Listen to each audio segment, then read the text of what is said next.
Hello and welcome back to my YouTube channel. Happy holidays. I hope everyone is enjoying their holiday during this Christmas season. As I promised you, I'm not taking a break. I'll be here all through so that I can be able to meet your needs in terms of foods, Kienyeji foods.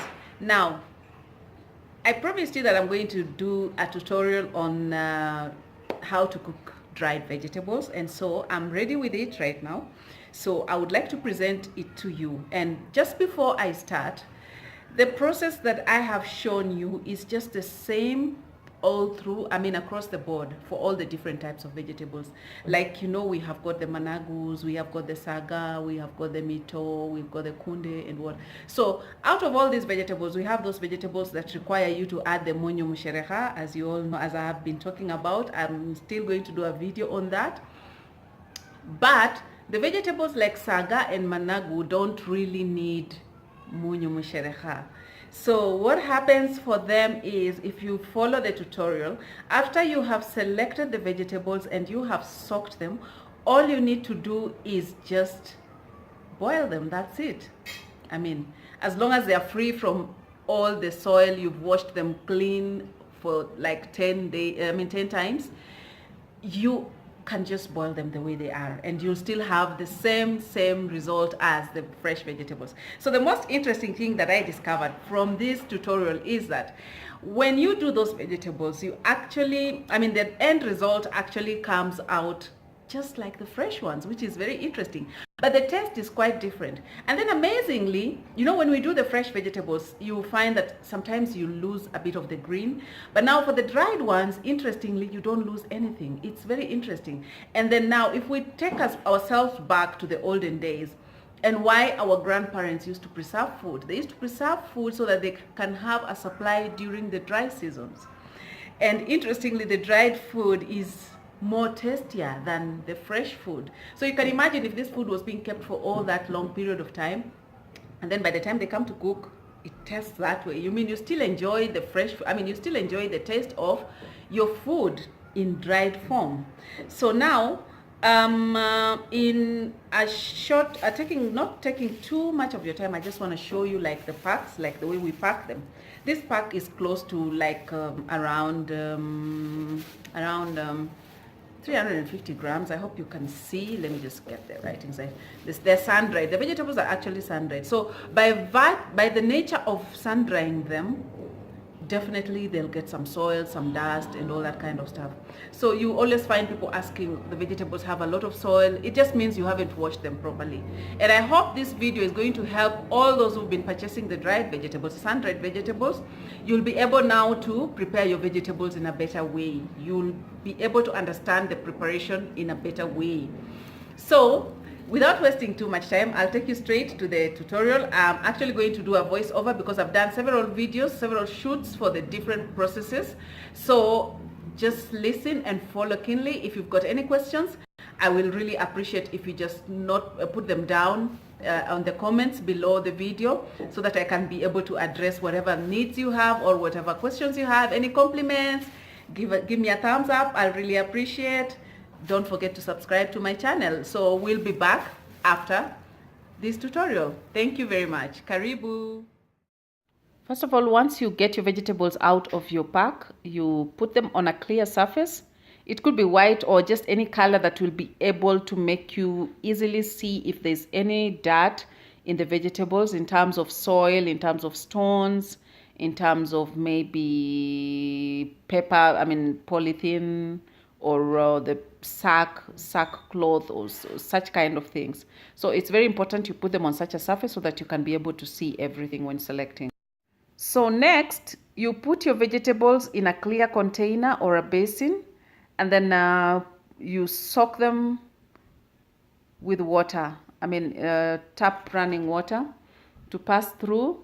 I like using clear containers because it's easy for you to tell when it's dirty and when it's gotten clean from the look of the water at the end result, as you will see as we continue with this video.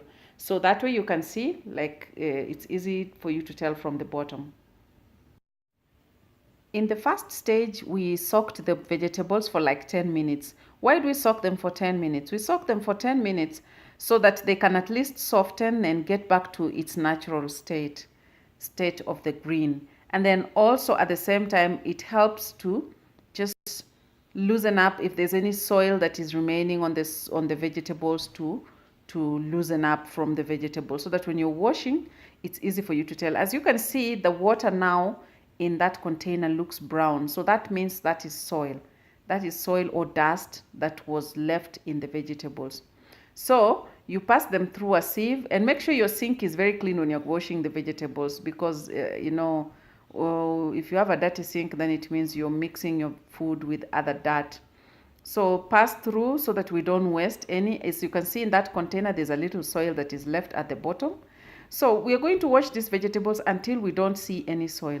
This process of washing, like for these vegetables and everything in terms of the foods that we produce here in Kienyejis, you have got to use a lot of water, and you've got to do several washes so that at the end of it all, you don't see any soil left at the bottom.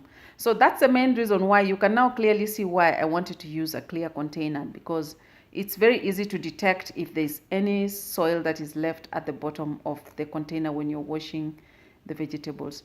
So passing them through a sieve is just to make sure that we minimize on wastage, and we get all the soil, because at least some of the soil at least can pass through the sieve. But it's just important that you use the vigorous washing method with your hand with clean water.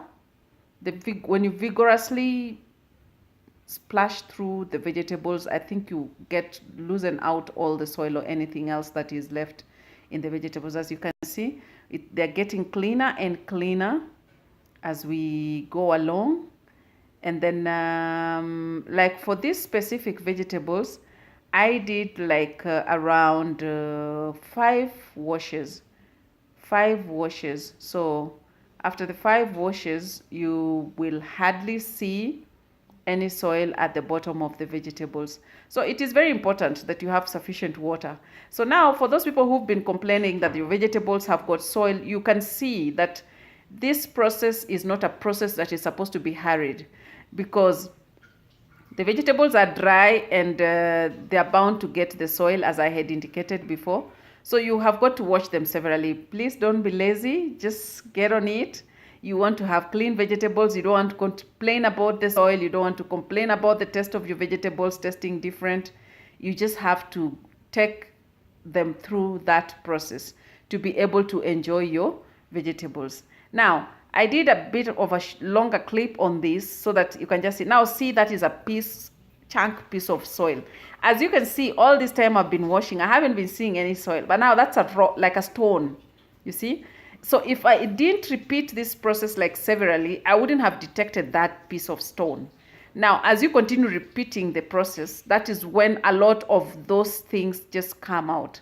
So you can't give up on the first or second wash and imagine that, oh, your vegetables are okay. No, you have to just keep washing them and keep continuing until the last stage, whereby now you can be able to see at the bottom of your container looking clean and your vegetables are clean. That now tells you that your vegetables are done and they are okay. So for these ones, as I said, I did around 5 to 6 washes. That is when I was able now to see that my vegetables were clean and they are ready for cooking. And I think I'll show you. You'll see from the bottom of the container how it looks when it is clean. I'm going to show you that in this as we continue, so that you can be able to tell the difference. And next time, do not complain. You got it clear. I hope so.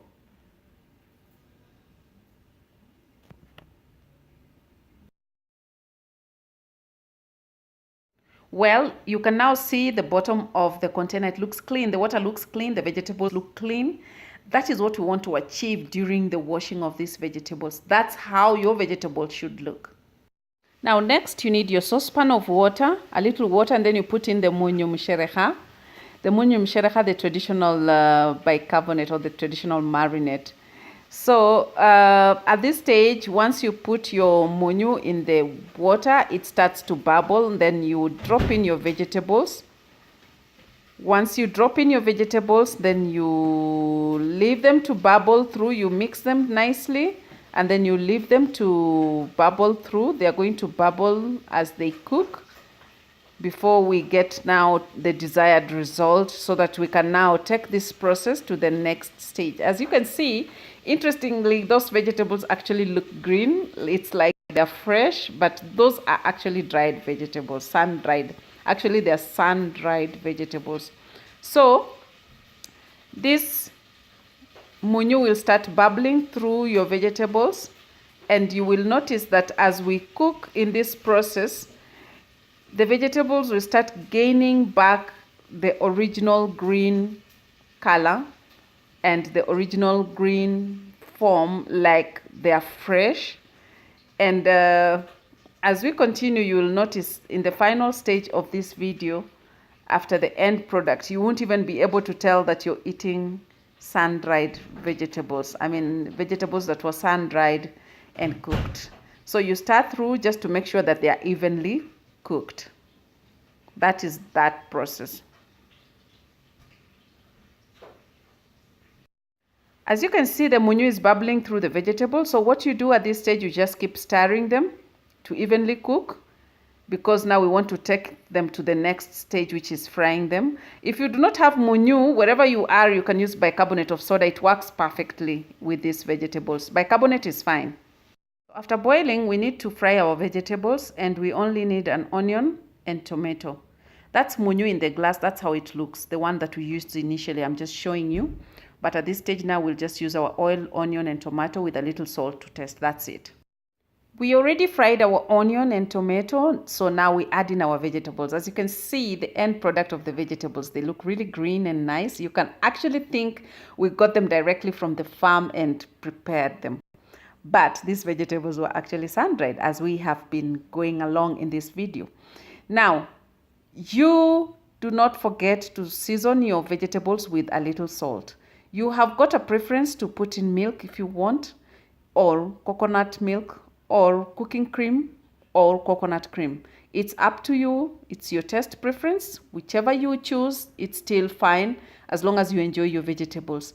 Now you can see how they look really saucy and nice and moist, and really, you actually can't tell the difference. You can't actually tell the difference from the fresh vegetables, and they were actually sun-dried. That's the interesting bit of it. So that's how they should look. Now our vegetables are done, and the best accompaniment that can go with this is preferably ugali or mashed bananas. They came out perfectly. Well, I hope you enjoyed my video, and I hope everything is clear from that video, from the processes. Now, if you note, that vegetable that I actually cooked was plain mito, which is mixed with pumpkin leaves. And you can see from the pictures how it looks. Now, I always say these sun-dried vegetables are just like rice. You see the way you buy rice and you have got to select, you have got to take it through the washing process. That's exactly how it is. Now, initially I had mentioned you can wash up to 10 times. Not necessarily. You can wash the vegetables for as long as you don't see any soil particles left. Now, if you watch the video clearly, you'll notice that from the beginning, when you soak the vegetables, you can actually see the brown, like the dust, the soil and everything. But as you continue washing, you'll actually see them getting clean, and the water below looks actually very clean. So I do hope you enjoyed this video, and I do hope it's going to help, especially during this season, the diaspora customers who are purchasing the dried vegetables. We are actually continuing to prep them. I think from next week we'll still have some being prepped, so you can just call us to find out what exactly we have in stock. Without much ado, thank you very much, and I wish you happy holidays. Enjoy your Christmas responsibly. If you need to give us a shout, please give us a shout. We will be open, and we will be here to serve you. Keep it Kienyejis, keep it real, authentic traditional cooking. I hope we are all going back to the roots and reminding ourselves of how our grandparents used to eat, how they were free from lifestyle diseases. Kwaheri, and see you next time. Bye-bye.